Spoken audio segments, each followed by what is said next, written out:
fascistantes ou populistas, o que importa é o líder. Então, ele não vai querer cooperar com as autoridades locais, ele vai ver com muita desconfiança, e se for necessário, a qualquer momento, qualquer um pode virar um inimigo.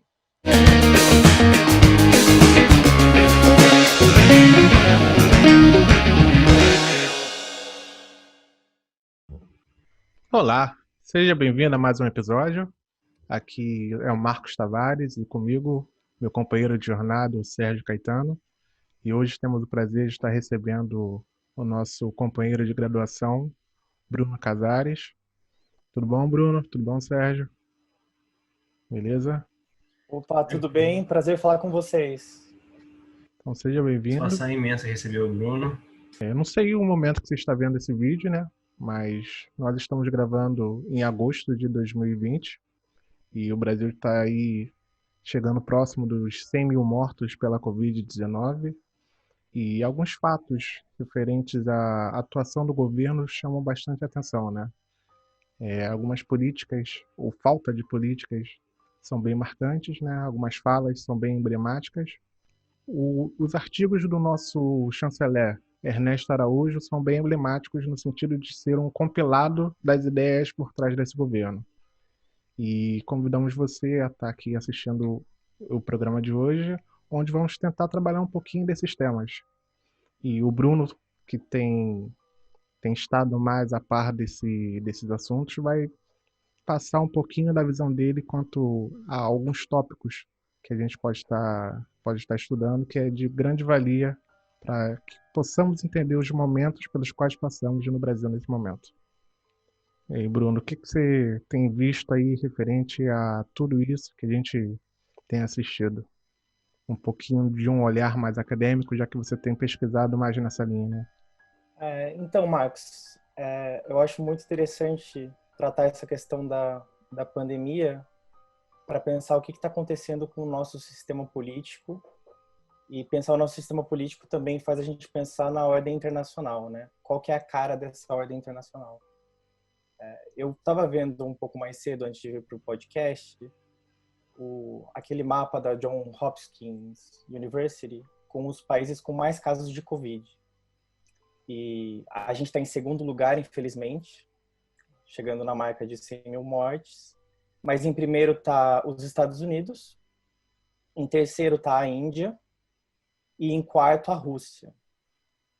É claro que tem questões da população desses países em questão, mas o que me chamou a atenção é que esses países são governados por líderes da direita radical, que é um tema que eu tenho estudado há uns 3 anos, com muito interesse, porque no momento que eu comecei a estudar, aconteceu o Brexit e depois o Trump foi eleito.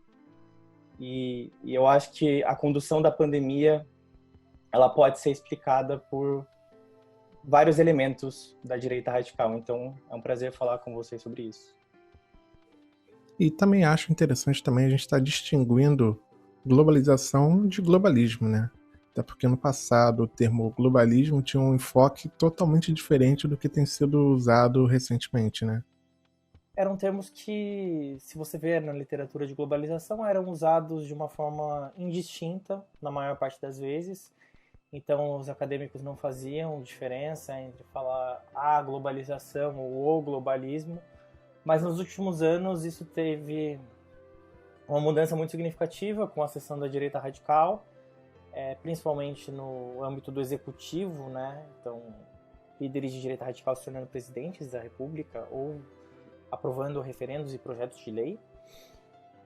Então, desde 2015 e 2016, principalmente, globalismo passou a ser usado de uma forma mais específica a crítica que a direita radical faz à globalização.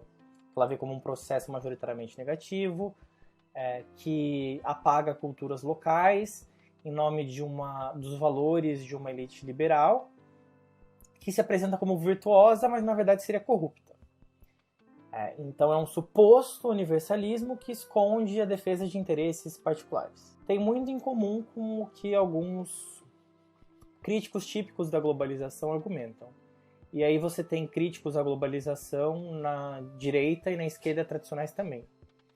Uma visão muito comum de crítica da globalização à esquerda é um pouco parecida com a da direita radical, no sentido de que diz que as culturas locais não são consideradas.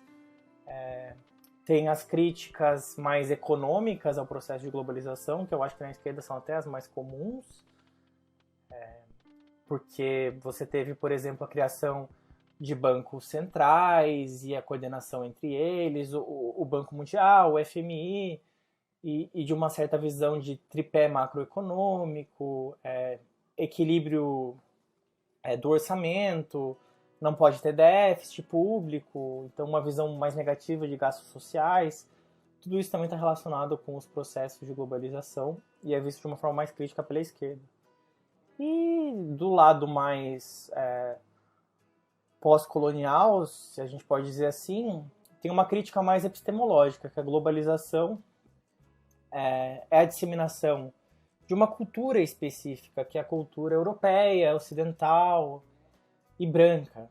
Então, por exemplo, saberes indígenas não são considerados, tradições orientais do Oriente Médio, da Ásia, também são deixadas um pouco de lado. Então, resumindo, globalismo é mais a crítica que a direita radical faz aos processos de globalização. Então, se você ouvir esse termo, provavelmente é de alguém de direita radical, mas nem sempre, porque já foi usado de uma forma indistinta. Enquanto que globalização permanece sendo o modo como a gente estuda a globalização nos livros ou escuta nos jornais, que são esses processos de interdependência entre os países que fazem as questões serem tratadas num nível que transcende as fronteiras nacionais, que transcende países e qualquer tipo de demarcação territorial. A gente é das relações internacionais, né? Então a gente estudou bem a fundo a criação dos organismos multilaterais e parece que no momento a gente está passando por um momento bem emblemático, né? Onde aquela política de multilateralismo parece estar mudando um pouco de cara, né? A gente vê alguns líderes da extrema-direita chocando, até de certa forma, a gente, né? Que de forma alguma meio que nós esperávamos. Por exemplo, os Estados Unidos retirando o financiamento da OMS. Então, a gente vê que tem uma mudança de política nesse sentido. E acho que tem muito a ver com o pensamento por trás da nossa extrema-direita, né?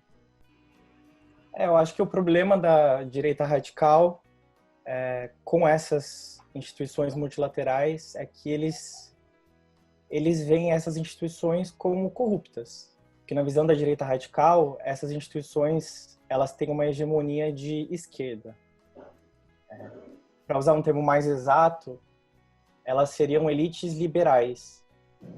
E eles acham que, um pouco parecido com algumas críticas da esquerda, quando você fala em valores universais, em pensar o sistema internacional como uma coisa mais ampla para evitar o conflito, na verdade você só está defendendo os seus interesses particulares. Isso é um pouco mais específico da direita radical para a gente, né, que é de relações internacionais.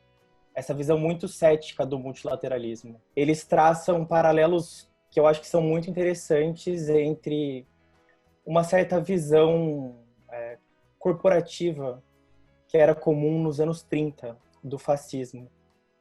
Então, na visão desses líderes de direita radical, eles não acham que o presidente da OMS e o presidente da Assembleia Geral da ONU, por exemplo, vão realmente defender valores universais, vão defender o pluralismo. Eles acham que essa é uma linguagem para camuflar a defesa de interesses particulares e atacar uma cultura hegemônica nacional. Então tem a ver com o nacionalismo também. Continua. Você assistiu o Fora da Bolha, o seu podcast sobre política brasileira e internacional. Esperamos você no próximo episódio. E não se esqueça, siga as nossas redes sociais, no Facebook, Instagram e no Twitter.